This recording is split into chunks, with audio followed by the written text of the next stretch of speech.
¿Cómo han sido los 365 días de la guerra de Ucrania en el aspecto económico, enseñanza militar y enseñanza socio y geopolítico? Profesor Iván Gatón. Mire, algo que llama mucho la atención es que pasamos por alto que la historia tiene unos ciclos. Como Polibio planteaba, la evolución cíclica del poder. Y hay algo clásico en geopolítica desde las guerras del Peloponeso. Y es la trampa de Tucídides. Lo que pasa es que estábamos esperando que fuese China. Y como decía el general, vino Putin y dijo, pero aquí el protagonista voy a ser yo. Porque la OTAN va a ser la excusa perfecta, la ampliación de la OTAN, para yo decir, miren, es que yo no estoy en la mesa, y no estoy en la mesa, yo soy parte del menú, porque de todos los países miembros del Pacto de Varsovia, el único que no pertenece a la OTAN soy yo.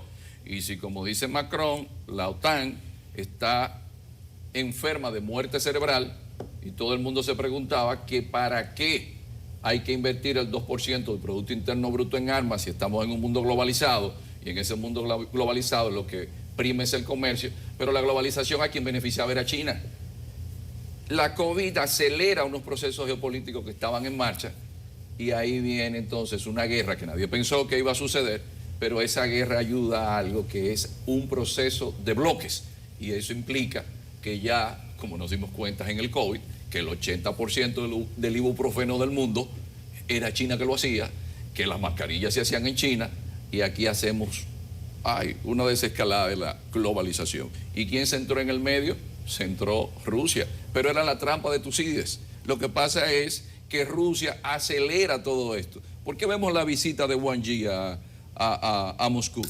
Oh, pero es que estamos pasando por alto que África es de China, pero que quien militarmente está incidiendo, incluso en un país como Mali, es el grupo Wagner. Es que estamos pasando por alto que hay una nueva reconfiguración del tablero geopolítico, donde India mantiene buenos vínculos con Rusia, pero India ya es el 7% del Producto Interno Bruto y es un país que tiene más población que China. Es un nuevo espacio geopolítico donde hay que pensar geográficamente. Claro. La enseñanza militar. Que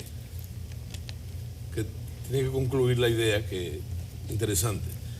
Yo estoy totalmente de acuerdo con lo que desde el punto de vista militar lo acentúo. Ya no hay razón. Anteriormente sí, en el año que transcurrió, especulamos de las motivaciones de Putin.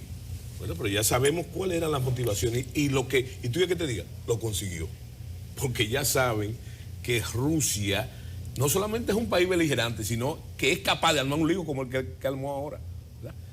¿Por qué? Esa reconfiguración de la que habla Gatón, que mucha gente hablaba de la Tercera Guerra Mundial. Sí. Hay gente que habló de la Cuarta Guerra Mundial, ¿verdad? Si contamos a la Guerra Fría como una guerra. Inclusive se dijo que esa era la ignición de la Tercera Guerra Mundial. Pero no pasó. Lo que se ha demostrado, siguiendo la ruta de lo que dice Gatón, de las cosas que se repiten, esto es una repetición, una continuidad de la Guerra Fría. Una recontinuación de la Guerra Fría. Eso es esto. Lo que pasa es que en la Guerra Fría tradicional hubo dos polos. Ahora hay más de dos. Pero bajo la misma línea. Y lo que ha reclamado Rusia con este conflicto es un nuevo posicionamiento en esa recomposición de la que hablaba Gatón. El caso de China es interesante porque es un caso catalizador en la reconfiguración, pero hay que tomar en cuenta una cosa. En varios eventos durante este año, Rusia ha demostrado que siendo una superpotencia, Rusia no quiere que le hablen de guerra. El problema de Rusia es no hablar de guerra. Inclusive, hay que tomar en cuenta, ya desde el punto de vista geopolítico, que una de las fronteras más grandes que tiene China es con Rusia, precisamente, que fue origen de conflictos. Y hay conflictos no resueltos, como es el caso de la Mongolia, por ejemplo, incluso de las dos Mongolias. Incluso impactando en el comunismo, recordando aquel pleito entre stalinistas y maoístas. Exactamente. Que era Rusia interesante para nosotros, y tengo que meter el anuncio ahí, necesariamente, aquel diferencium entre Stalin y Mao, sí, al punto de que ellos le iban a transferir la tecnología nuclear. ¿Qué hizo Mao? Le pidió reivindicaciones territoriales del Pacífico ruso. ¿Tú sabes lo que le respondió Stalin? Importante eso. Le dijo, mire, el suelo de la Unión Soviética es sagrado. No habrá reivindicaciones. Eso decompuso. De la Santa Madre. De la Santa Madre. Eso decompuso. Entonces, fíjate. Pero se está recuperando el nacionalismo para Rusia. Pero el nacionalismo, sí. Óyeme, hace tiempo. Desde el primer día hace de Putin. tiempo, no solamente. Es que, ¿tú crees que se perdió alguna vez el nacionalismo ruso? Con Yeltsin, ellos vieron eso como una debilidad. Iba en picada el nacionalismo, pero ya no hay ni siquiera mire, opositores, ya no se habla de No, Navalny. el nacionalismo, pero no solamente en Rusia. En toda la Unión Europea, después del sueño de Fukuyama, del final de la historia, se creían que eso era... Bueno, pero hubo autores que dijeron que al nacionalismo en ese momento le quedaban 20 años, que eso iba a desaparecer totalmente. ¿Y qué demostró la guerra de nuevo? La guerra de los Balcanes, que esos nacionalismos estaban ahí renacidos, palpables. Y ortodoxos. Y ortodoxos. Aún en los países que proclamaban que no. Miren el caso de Alemania, que tú mencionaste tu paso por allá. En Alemania, yo tuve oportunidad de hacer un viaje a Alemania, invitado por la Fundación Friedrich Naumann. Los liberales. Los liberales. Y yo estuve allá. Y vi una serie de cosas que después implementé aquí. Por ejemplo, ellos tenían lo que se llama el Procurador General de las Fuerzas Armadas, que es una figura política. Pero yo vi legisladores en los Bundesländer en Alemania, que eran oficiales activos de las Fuerzas Armadas, por el Partido Liberal, por el... ¿Tú me entiendes? Entonces, un coronel de eso me dijo a mí una cosa, en un evento, en una conferencia, que yo metí la cuchareta. Me dijo a mí, hablando de las unidades que eran francesas y alemanas en la frontera, ¿verdad? Los eternos enemigos. Y entonces hablamos de, por ahí me metí. ¿Y tú sabes lo que me dijo él? Me dijo, coronel, yo era coronel, ¿y usted no se da cuenta que Alemania es un país ocupado? La principal base militar de Estados Unidos. Exactamente, en Europa está en Alemania. que es un país ocupado. Entonces yo lo que te digo a ti, igual que Japón, que lo que estamos ahora es sintetizando la continuación de la Guerra Fría. Recuérdate que en la Guerra Fría las dos potencias nunca se enfrentaron militarmente, sino por interpuestas personas. ¿Qué es lo que está pasando ahora? ahora se llama proxies, general. Sí, se le llaman guerras proxies. La gente no pierde de vista que Vietnam, la Guerra de Vietnam fue un evento de la Guerra Fría. Una guerra proxy. Una guerra proxy, pero fíjate que... Aunque irónicamente hoy Vietnam es el principal aliado militar de Estados Unidos. Y está pasando pasaron cosas muy similares ahora. Por ejemplo, fíjate el apoyo ruso soviético a los vietnamitas y el apoyo chino. Sin embargo, eso nunca lo llevó a enfrentarse ellos. Claro. Eran los Estados Unidos contra los vietnamitas, sustentado por ellos. ¿Qué es lo que está pasando ahora? Y la alianza de los chinos y de Estados Unidos con Pol Pot, y es Vietnam que tiene que derrocar a Pol Pot, que eliminó al 25% de la población. Qué bueno que tú dices eso, porque fíjate una cosa, hubo un evento que no se menciona mucho, donde nació aquello de que Vietnam acusó a China de un gran tigre de papel, que fue la guerra de castigo, que vino después del conflicto. Entonces China quiso inferir en Vietnam, y los vietnamitas derrotaron a China. O sea, fíjate las similitudes en cuanto a la correlación de fuerzas. Claro. ¿Verdad? Y el juego geopolítico. Y el juego geopolítico. Ustedes recuerdan que a inicio de la guerra, China dijo que no iba a participar apoyando a Rusia. Sí. Es más, que se iba a mantener como un tercero imparcial. Sí. Y Estados Unidos dijo que no se iba a inmiscuir en una guerra que era de dos países vecinos. Hoy los que están discutiendo el tema son Estados Unidos frente a China, que ambos han anunciado apoyo militar, y acaba de anunciar el presidente Biden $500 millones más, cuando ya sus ciudadanos políticos le están reclamando que va por $100.000 millones la cuenta de inversión que se ha hecho en Ucrania. Sí. Pero la gente del Comando Sur, y esto es importante porque implica a América Latina, Laura Richards, Que estuvo de visita en el país. recientemente vino a América Latina y dijo, los países de América Latina que tengan armamentos rusos, que nos lo faciliten para nosotros enviarlo a Ucrania, y entonces se lo vamos a sustituir por armamentos de aquí de Estados Unidos, lo que implica que ya estamos en un conflicto que tiene unas dimensiones que trasciende al teatro de operaciones actual. Es decir, Un que cambio esta de guerra equipo sin costo. la vemos como lejos, pero Ya no, sé. no, Claro. nos está dando cerca. Claro, Ya pero es sé. típico, Yo señor. les Es un evento preguntaba típico de la sobre- Guerra Fría. Claro, Típico. Yo les he preguntado sobre el tema del nacionalismo. Yo quiero mencionar lo siguiente. Como ustedes bien saben, varios países del anterior arco soviético tienen altísimas poblaciones étnicas rusas.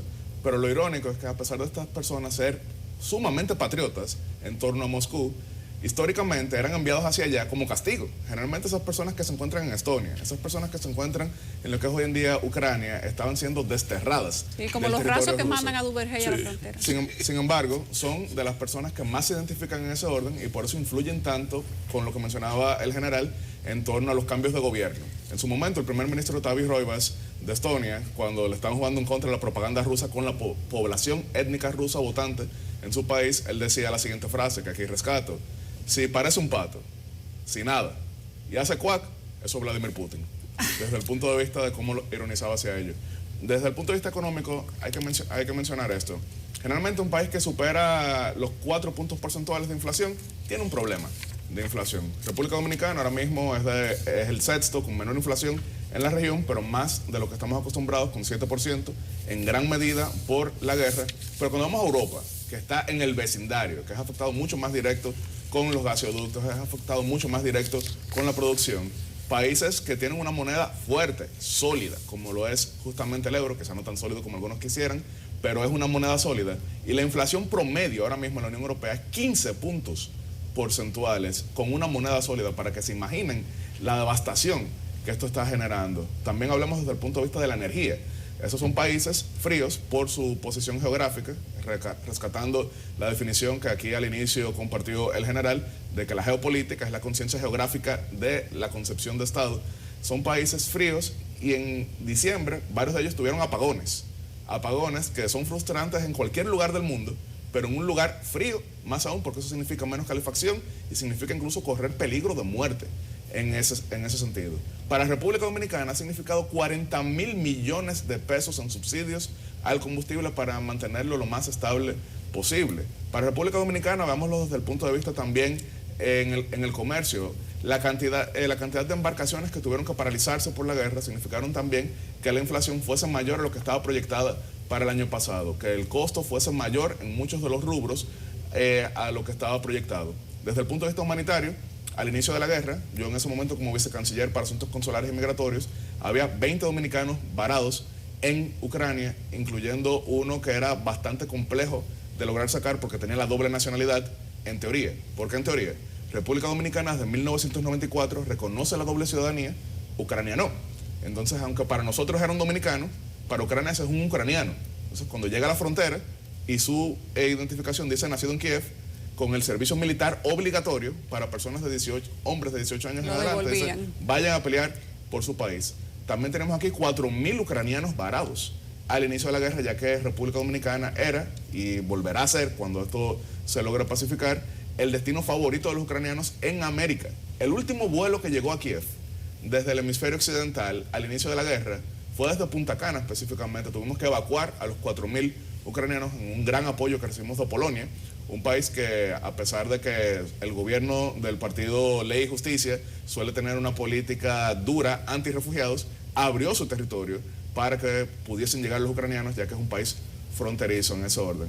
Lamentablemente ya estamos a 365 días, hubiésemos querido estarlo abordando desde el punto de vista qué fue la guerra en Ucrania, pero tristemente aquí estamos hablando qué es la guerra. Nos quedan varios paneles como esto. Ustedes han mencionado todos el tema armamentista y lo que ha significado producir, crear, poner en funcionamiento, exhibir, porque ha habido recientemente una feria de armas en Abu Dhabi y parte de lo que se ha dicho es que esas armas han sido probadas en Ucrania, como si eso fuera la parte mercadológica que da la garantía a que las armas son buenas. Nosotros tenemos una historia para compartir con ustedes y con nuestra gente sobre justamente este tema. Rusia cuenta con más armas nucleares que cualquiera de las otras potencias. Justamente sobre eso, ¿cuál es la cifra que supera datos que se podían haber conocido en el pasado. En este momento esa cifra exacta es un secreto, pero los servicios de inteligencia creen que son alrededor de unas 6.000 cabezas nucleares. Con la guerra en Ucrania regresa a un escenario apocalíptico, que es que se consideraba parte del pasado. La guerra nuclear, algo que usted ha mencionado varias veces. Vamos a ver el siguiente reporte. Con la guerra en Ucrania regresa a un escenario apocalíptico que se consideraba parte del pasado, la guerra nuclear. Rusia cuenta con más armas nucleares que cualquiera de las otras potencias nucleares. La cifra exacta es un secreto, pero los servicios de inteligencia creen que son alrededor de 6.000 cabezas nucleares. En su gran mayoría se trata de armas nucleares estratégicas, normalmente empleadas con misiles balísticos intercontinentales. Tienen la capacidad de destruir ciudades enteras. Son parte de la estrategia de disuasión nuclear. Se supone que ningún gobierno se decidiría a atacar a un país que posea este tipo de armas. Por su enorme poder de destrucción y también porque Ucrania comparte frontera con Rusia, los expertos ven poco probable un ataque con armas nucleares estratégicas. Pero también existen las armas nucleares tácticas, que pueden lanzarse con misiles crucero convencionales. Son entre 10 y 100 veces menos poderosas que las armas estratégicas. Tienen el poder de destruir blancos reforzados y la dimensión del daño radiactivo posterior es limitada. El sistema Iskander ruso ya fue utilizado en este conflicto y puede transportar armas tácticas, de las cuales se considera que Rusia posee unas 2.000. El balance de la guerra en Ucrania, en el sentido armamentista, en el sentido económico, en el sentido que no hemos abordado aquí, pero haremos un programa especial solamente para abordar ese tema, el de los derechos humanos. Sí. El precio que han tenido que pagar los ciudadanos rusos y ucranianos, sobre todo ucranianos, que es donde se han perdido la mayor parte de las vidas, por no decir el 98.8%. Eso lo vamos a abordar más adelante en un panel especial. Nosotros prácticamente hemos concluido, pero quiero escuchar las conclusiones de ustedes brevemente. Bueno, dos cosas únicamente, muy cortas. Ya se fue un pedazo con lo muy corto. Primero, en las conclusiones, estamos en un momento climático del conflicto. Climático. ¿Por qué? Porque le comentaba fuera de cámara a Gastón que Occidente tiene que buscarle un bajadero como a sea. Rusia. Hay que buscarle un bajadero de entendimiento, y ya eso es fruto de la diplomacia, pero hay que buscarle un bajadero. Es difícil negociar, ¿verdad?, con Putin. No. Pero él ha abierto la posibilidad. Y hay países como Turquía que están en eso, abierta. Bloqueando miembros en la OTAN.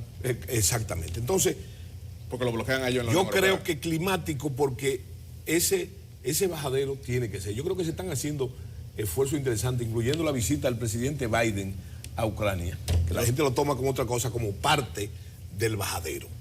Sí. Entonces yo creo que eso es importante. Y otra cosa, lo de las armas nucleares. Tú dices, ese es parte del fantasma nuclear, de la cantidad de armas que tiene Rusia, y es verdad, tiene más. Pero la diferencia no está ahí. La ventaja es que los Estados Unidos, que también tiene muchas, son más exactas.